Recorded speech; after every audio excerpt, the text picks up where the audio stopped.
season of mists and mellow fruitfulness, close bosom friend of the maturing sun, conspiring with him how to load and bless with fruit the vines that round the thatch eaves run, to bend with apples the mossed cottage trees, and fill all fruit with ripeness to the core, to swell the gourd and plump the hazel shells with a sweet kernel, to set budding more and still more later flowers for the bees, until they think warm days will never cease, for summer has o'erbrimmed their clammy cells.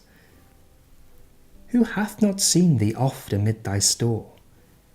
Sometimes whoever seeks abroad may find thee sitting careless on a granary floor, thy hair soft lifted by the winnowing wind, or on a half-reaped furrow sound asleep, drowsed with the fume of poppies, while thy hook spares the next swathe and all its twined flowers.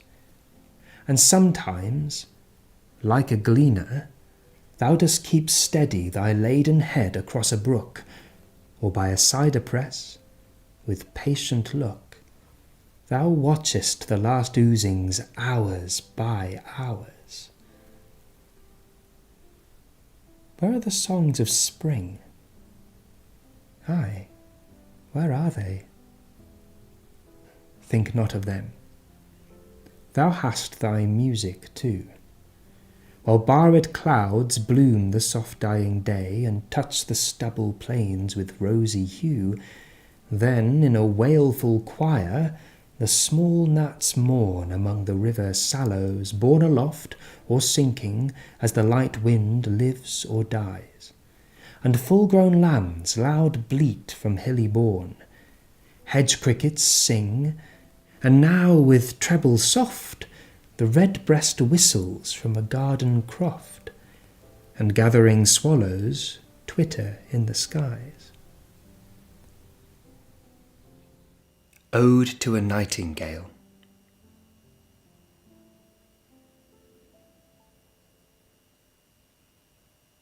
My heart aches, and a drowsy numbness pains my sense, as though of hemlock I had drunk, or emptied some dull opiate to the drains 1 minute past, and Lethe woods had sunk. 'Tis not through envy of thy happy lot, but being too happy in thine happiness, that thou, light-winged dryad of the trees, in some melodious plot of beechen green and shadows numberless, singest of summer in full-throated ease. Oh, for a draught of vintage that hath been cooled a long age in the deep delved earth, tasting of flora and the country green, dance and Provençal song and sunburnt mirth.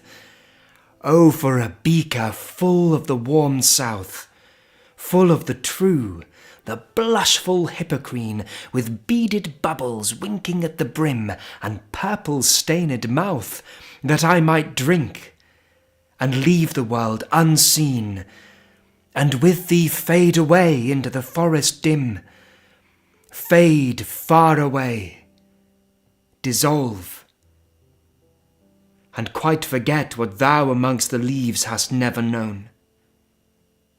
The weariness, the fever, and the fret here where men sit and hear each other groan, where palsy shakes a few sad last grey hairs, where youth grows pale and spectre thin and dies, where but to think is to be full of sorrow and leaden-eyed despairs, where beauty cannot keep her lustrous eyes, or new love pine at them beyond tomorrow. Away, away, for I will fly to thee, not charioted by Bacchus and his pards, but on the viewless wings of poesy, though the dull brain perplexes and retards. already with thee. Tender is the night, and haply the queen moon is on her throne, clustered around by all her starry fays. But here there is no light, save what from heaven is with the breezes blown through verdurous glooms and winding mossy ways. I cannot see what flowers are at my feet, nor what soft incense hangs upon the boughs, but, in embalmed darkness, guess each sweet wherewith the seasonable month endows the grass, the thicket, and the fruit tree wild, white hawthorn, and the pastoral eglantine, fast-fading violets covered up in leaves, and mid-May's eldest child, the coming musk-rose, full of dewy wine, the murmurous haunt of flies on summer eves. Darkling, I listen, and for many a time I have been half in love with easeful death, called him soft names in many a mused rhyme to take into the air my quiet breath. Now more than ever seems it rich to die, to cease upon the midnight with no pain, while thou art pouring forth thy soul abroad in such an ecstasy. Still wouldst thou sing, and I have ears in vain, to thy high requiem become a sod. Thou wast not born for death, immortal bird. No hungry generations tread thee down. The voice I hear this passing night was heard in ancient days by emperor and clown. Perhaps the self-same song that found a path through the sad heart of Ruth, when, sick for home, she stood in tears amid the alien corn, the same that oft times hath charmed magic casements opening on the foam of perilous seas in fairy lands forlorn. Forlorn. The very word is like a bell to toll me back from thee to my sole self. Adieu. The fancy cannot cheat so well as she is famed to do, deceiving elf. Adieu, adieu. Thy plaintive anthem fades past the near meadows, over the still stream, up the hillside, and now 'tis buried deep in the next valley glades. Was it a vision or a waking dream? Fled is that music. Do I wake or sleep?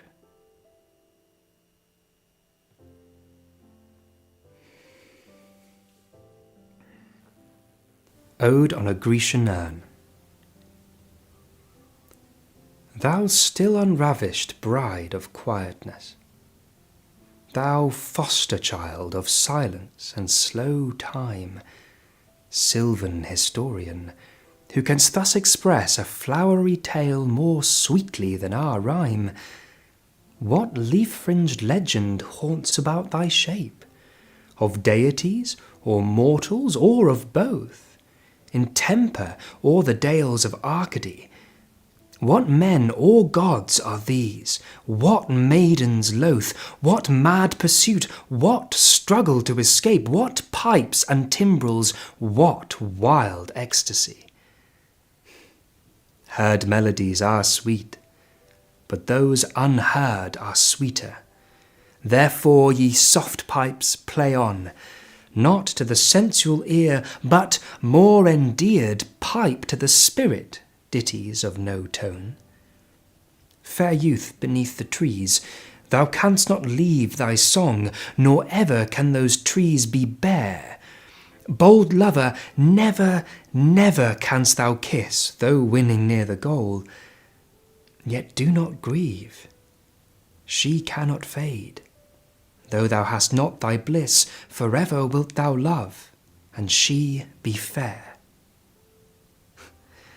Ah, happy, happy boughs, that cannot shed your leaves, nor ever bid the spring adieu, and happy melodist, unwearied, forever piping songs forever new. More happy love, more happy, happy love, forever warm and still to be enjoyed, forever panting and forever young. All breathing human passion far above, that leaves a heart high sorrowful and cloyed, a burning forehead and a parching tongue. Who are these coming to the sacrifice? To what green altar, O mysterious priest, leadst thou that heifer lowing at the skies, and all her silken flanks with garlands dressed? What little town by river or seashore or mountain built with peaceful citadel is emptied of this folk this pious morn? And little town, thy streets for evermore will silent be, and not a soul to tell why thou art desolate can e'er return. O Attic shape, fair attitude, with breed of marble men and maidens overwrought, with forest branches and the trodden weed, thou, silent form, dost tease us out of thought as doth eternity. Cold pastoral, when old age shall this generation waste, thou shalt remain, in midst of other woe than ours, a friend to man, to whom thou sayest, beauty is truth, truth beauty. That is all ye know on earth, and all ye need to know.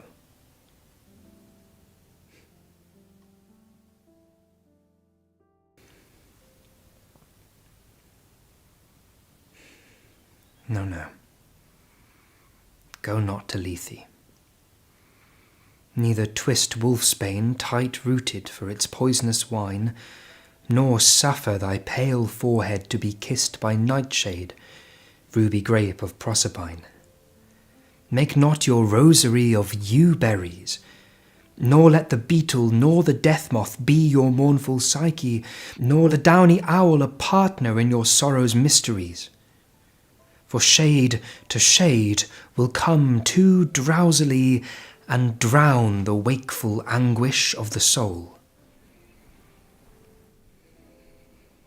But when the melancholy fit shall fall sudden from heaven like a weeping cloud, that fosters the droop-headed flowers all, and hides the green hill in an April shroud, then glut thy sorrow on a morning rose, or on the rainbow of the salt sand-wave, or on the wealth of globed peonies. Or if thy mistress some rich anger shows, imprison her soft hand, and let her rave, and feed deep, deep upon her peerless eyes. She dwells with beauty, beauty that must die, and joy whose hand is ever at his lips bidding adieu, and aching pleasure nigh turning to poison while the bee-mouth sips.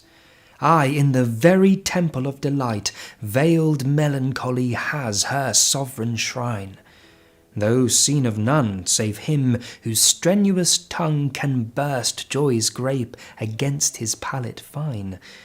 His soul shall taste the sadness of her might, and be among her cloudy trophies hung.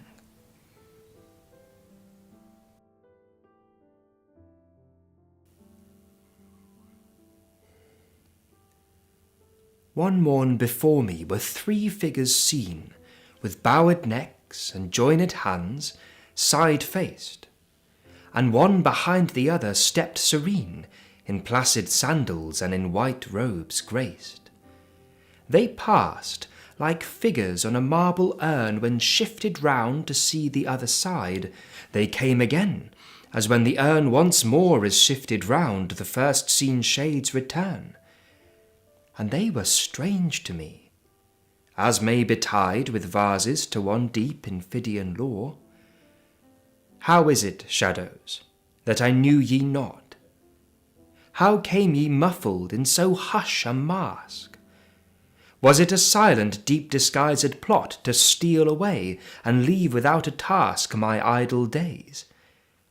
Ripe was the drowsy hour. The blissful cloud of summer indolence benumbed my eyes. My pulse grew less and less. Pain had no sting, and pleasure's wreath no flower. Oh, why did ye not melt and leave my sense unhaunted quite of all but nothingness? A third time passed they by, and, passing, turned each one the face a moment whiles to me, then faded. And to follow them I burned and ached for wings, because I knew the three. The first was a fair maid, and Love her name. The second was Ambition, pale of cheek and ever watchful with fatigued eye. The last, whom I love more, the more of blame is heaped upon her, maiden most unmeek, I knew to be my demon Poesy. They faded, and forsooth I wanted wings. O folly! What is love, and where is it? And for that poor ambition, it springs from a man's little heart's short fever fit. For poesy? No, she has not a joy, at least for me, so sweet as drowsy noons and evenings steeped in honeyed indolence. Oh, for an age so sheltered from annoy that I may never know how change the moons, or hear the voice of busy common sense. A third time came they by, alas, wherefore? My sleep had been embroidered with dim dreams, my soul had been a lawn besprinkled o'er with flowers and stirring shades and baffled beams. The morn was clouded, but no shower fell, though in her lids hung the sweet tears of May. The open casement pressed a new-leaved vine, let in the budding warmth, and throstles lay. O shadows, 'twas a time to bid farewell! Upon your skirts had fallen no tears of mine. So, ye three ghosts, adieu! Ye cannot raise my head cool-bedded in the flowery grass, for I would not be dieted with praise, a pet lamb in a sentimental farce. Fade softly from my eyes, and be once more in mask-like figures on the dreamy urn. Farewell! I yet have visions for the night, and for the day faint visions there is store. Vanish, ye phantoms, from my idle sprite, into the clouds, and never more return.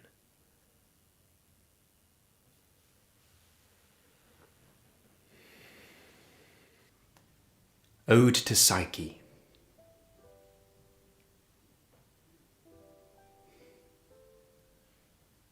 O goddess, hear these tuneless numbers, rung by sweet enforcement and remembrance dear, and pardon that thy secrets should be sung even into thine own soft-contured ear. Surely I dreamt today, or did I see the winged Psyche with awakened eyes? I wandered in a forest thoughtlessly, and, on the sudden, fainting with surprise, saw two fair creatures couched side by side in deepest grass beneath the whispering roof of leaves and trembled blossoms, where there ran a brooklet, scarce espied, mid hushed, cool-rooted flowers, fragrant-eyed, blue, silver-white, and budded Tyrian. They lay calm-breathing on the bedded grass, their arms embraced, and their pinions too. Their lips touched not, but had not bade adieu, as if disjoined by soft-handed slumber, and ready still past kisses to outnumber at tender-eyed dawn of Aurorian love. The winged boy I knew, But who wast thou, O happy, happy dove? His Psyche true. O latest born and loveliest vision far of all Olympus' faded hierarchy, fairer than Phoebe's sapphire regent star, or Vesper, amorous glowworm of the sky, fairer than these, though temple thou hast none, nor altar heaped with flowers, nor virgin choir to make delicious moan upon the midnight hours, no voice, no lute, no pipe, no incense sweet from chain-swung censer teeming, no shrine, no grove, no oracle, no heat of pale-mouthed prophet dreaming.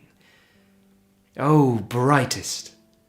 Though too late for antique vows, too late for the fond believing lyre, when holy were the haunted forest boughs, holy the air, the water, and the fire, yet even in these days, so far retired from happy pieties, thy lucent fans, fluttering among the faint Olympians, I see and sing by my own eyes inspired. So let me be thy choir, and make a moan upon the midnight hours, thy voice, thy lute, thy pipe, thy incense sweet from swinged censer teeming, thy shrine, thy grove, thy oracle, thy heat of pale-mouthed prophet dreaming. Yes, I will be thy priest, and build a fane in some untrodden region of my mind, where branched thoughts, new grown with pleasant pain instead of pines, shall murmur in the wind. Far, far around shall those dark clustered trees fledge the wild-ridged mountains steep by steep, and there, by zephyrs, streams, and birds and bees, the moss-lain dryads shall be lulled to sleep.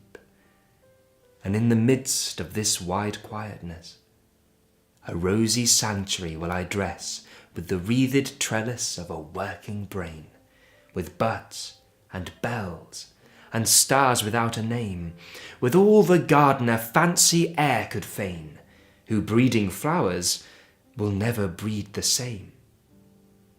And there shall be for thee all soft delight that shadowy thought can win, a bright torch and a casement ope at night, to let the warm love in.